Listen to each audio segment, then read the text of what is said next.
رسول اللہ صلی اللہ علیہ وسلم نے فرمایا کوئی مرض متعدی نہیں ہوتا، اور نہ بدشگونی کی کوئی اصل ہے، اور نہ الو میں نحوست ہے، اور نہ سفر کی نحوست کی کوئی بنیاد ہے۔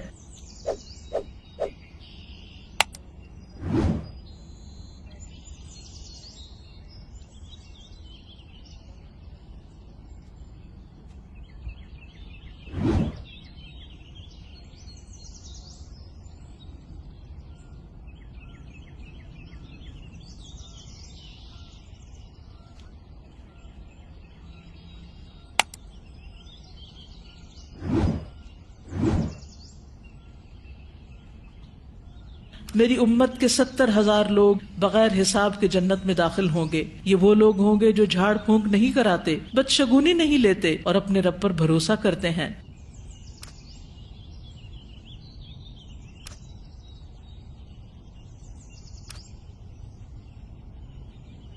وہ ہم میں سے نہیں ہے جس نے برا شگون لیا یا اس کے لیے برا شگون لیا گیا۔